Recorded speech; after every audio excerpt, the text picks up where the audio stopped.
going, everybody? It's been a while, but I am back and it is Galaxy season. And what I have for you today is the unboxing of the all-new Samsung Galaxy S22 Plus. This is a retail version straight from T-Mobile. If you are watching this on Saturday, February the 19th, I am just as surprised as you are that I got this in this early. But here it is in white, 256 gigabytes. Side of the box, Galaxy S22 Plus branding.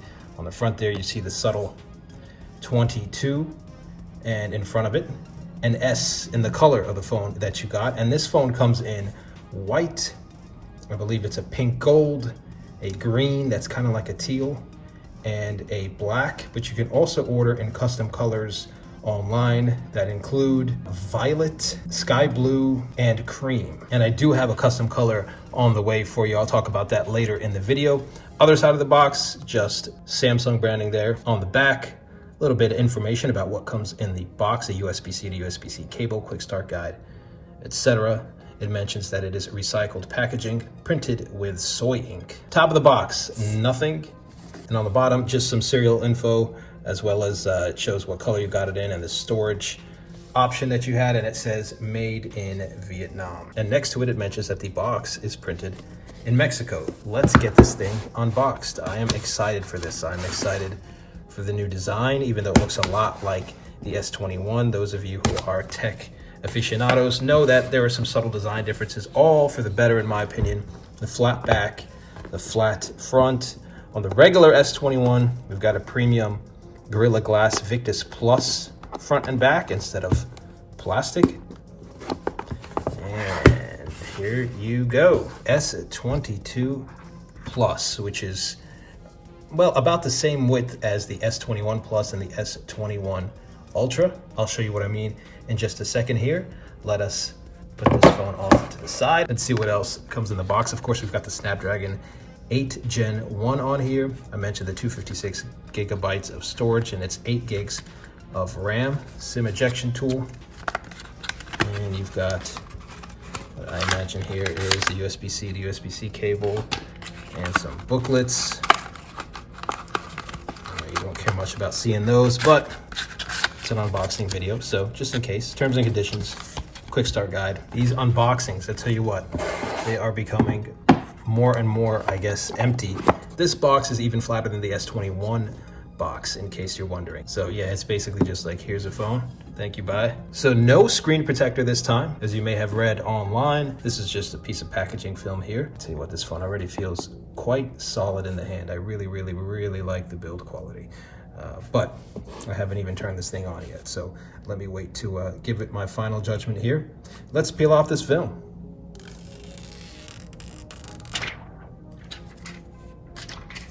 And on the back,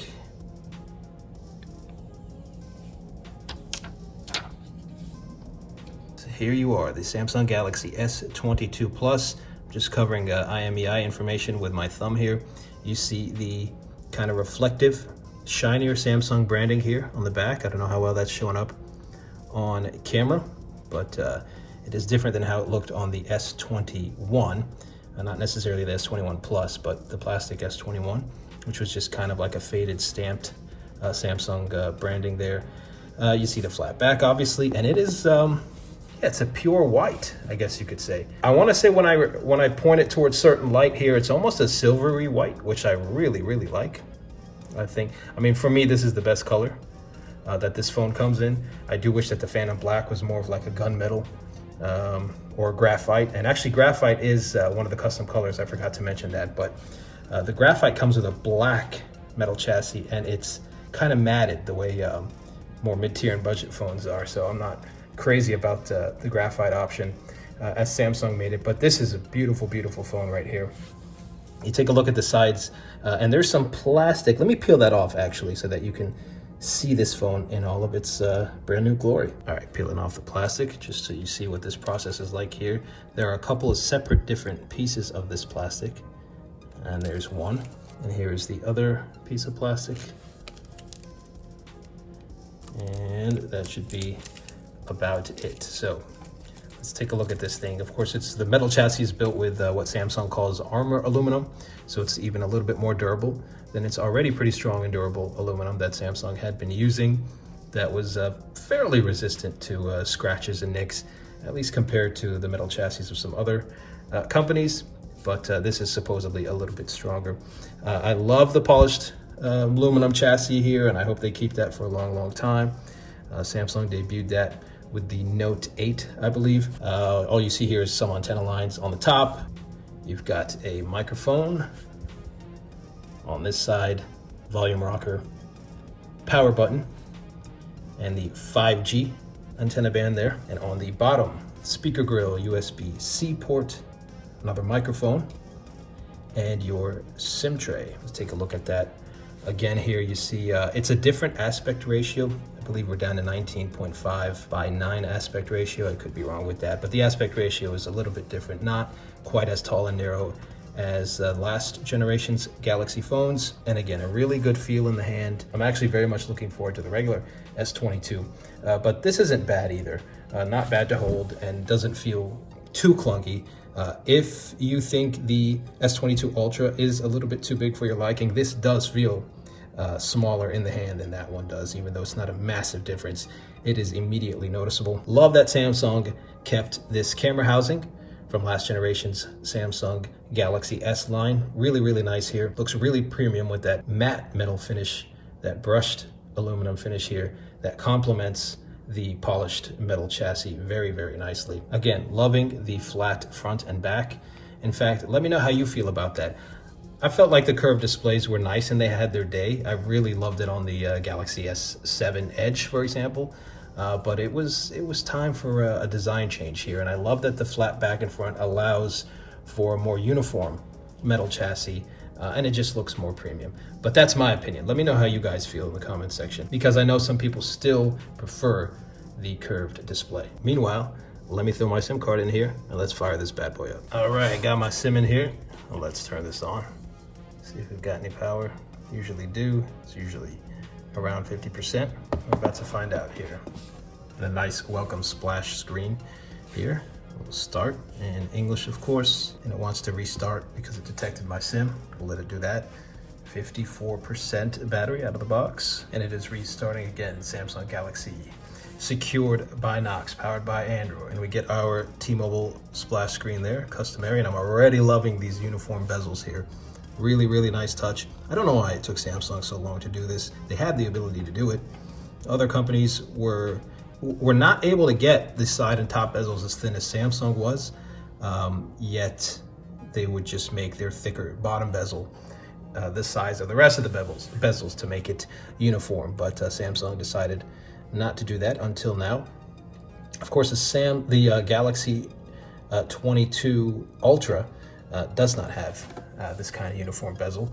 The bezels are more reminiscent of the Note 20 Ultra. So some of these permissions for Samsung apps and services have changed a little bit. Nearby devices used to scan for devices, share information about them.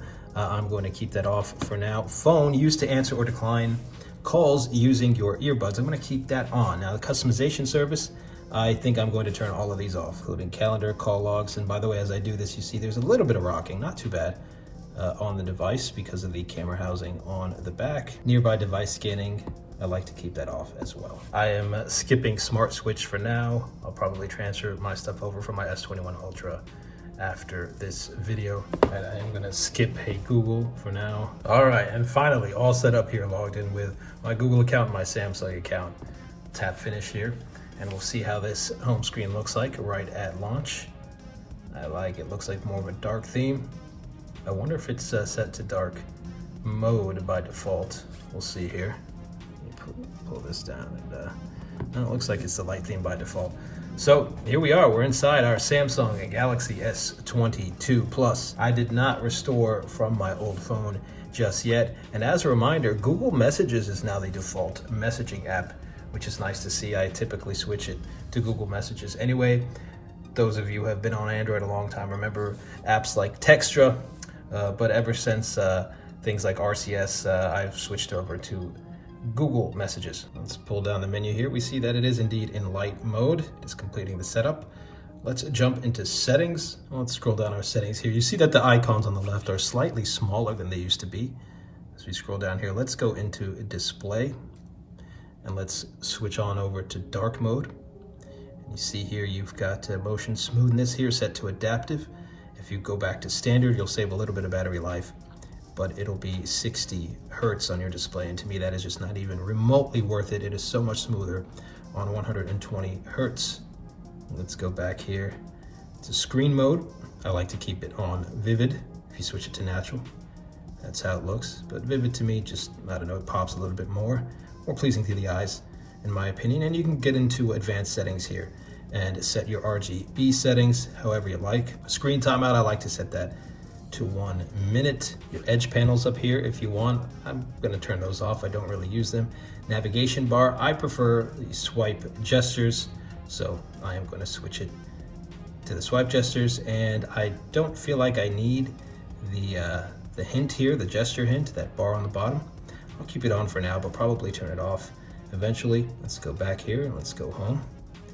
And you see that there, and there you have it switched over to this Samsung Pay shortcut, which we'll set up also a little bit later. But let's go back into settings. Let's go into wallpaper and style and see what wallpapers we have in here. By default, let's go to my wallpapers. And you see the video and static wallpapers that you have in here. Let's take a look at some of them. Let's take a look at this one, for example. It's pretty nice. Let's set that as the lock screen, just for now. Boom, done. Let's go back here. Let's check out this one. It's just the same thing, a different color. By the way, if you hear dogs barking or motorcycles, whatever, apologies for that.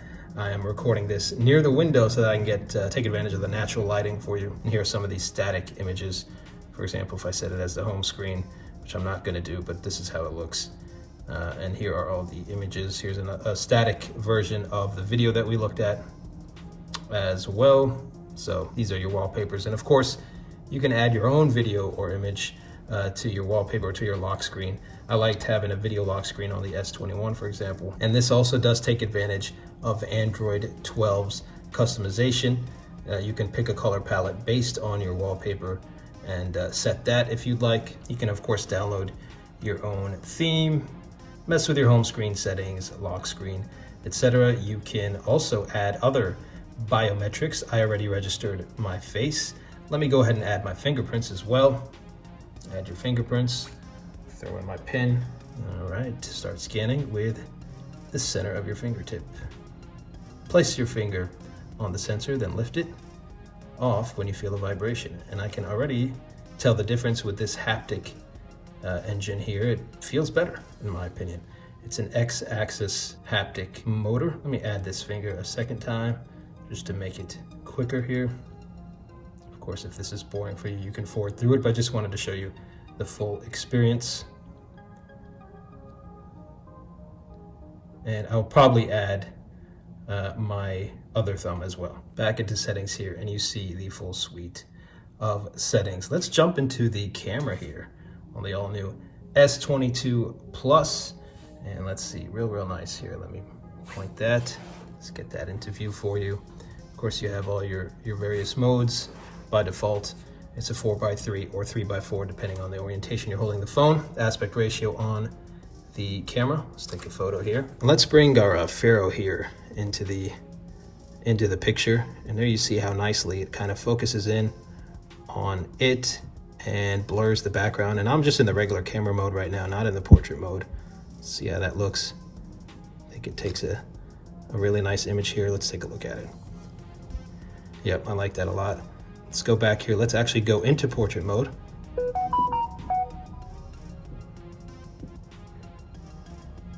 Ready, boom. Let's see how our image turned out. That's really nice. So there you have it, folks. It is the Samsung Galaxy S22 Plus. And let me remind you that I've got more S22 coverage on the way. And before I do that, let us just do some quick comparisons with some other phones here, just a couple of them. This is the S21 Ultra. As you can see here, the phone isn't necessarily I mean, technically it is bigger, but only as far as height. It is a taller phone, but width is almost exactly the same. In fact, I think, if I'm not mistaken, the S22 Plus is 0.2 millimeters thicker. You really can't tell the difference here. It does somehow feel a little more robust with this build quality, with this design, I should say. Both of them have excellent build quality with the flat front and the flat back. So in the hand, they're gonna feel almost exactly the same, but this phone will feel, I don't know, maybe just a little bit more appropriate with the fact that it is not quite as tall as the S21 Ultra, and the S21 Plus is somewhere in between these two as far as height, but have the exact same width. Let's see how it looks compared to the S21. This was the base S21 that, unfortunately for me personally, I couldn't get over how cheap the plastic looked and felt to me. I know some people like the plastic, but I also think Samsung felt like it was hard for them to get away with leaving out accessories in the box, citing the environment, when the phone itself was made out of plastic on the back. So it's a night and day difference to me, the way it looks, the way it feels. It's one of those things you kind of have to see in person, and you still might not mind it, but yeah, for me, it's a big difference. And I just feel like I'm using a different level of phone with this one. It just feels like a much higher quality product. And like I said, I am going to be getting in a regular S22, which actually is a little bit smaller than this. When I held it in person, it felt like a little bit more like the S10e than the S21, but we'll compare all those. I've got the S21 in white coming in, the S22 in white coming in. I'm also getting it in the custom sky blue color.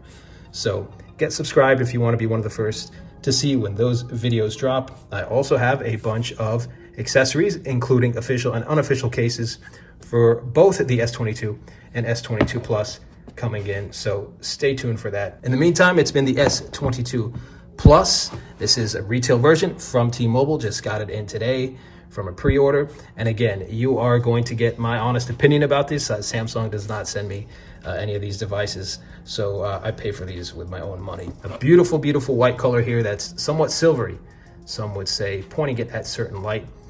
To me, it's a really nice phone. In fact, this is the S-series device I've looked the most forward to since the S10. So again, a lot more coverage of the S22 series coming up. Thank you for watching. As always, stay safe, and I'll see you in the next video.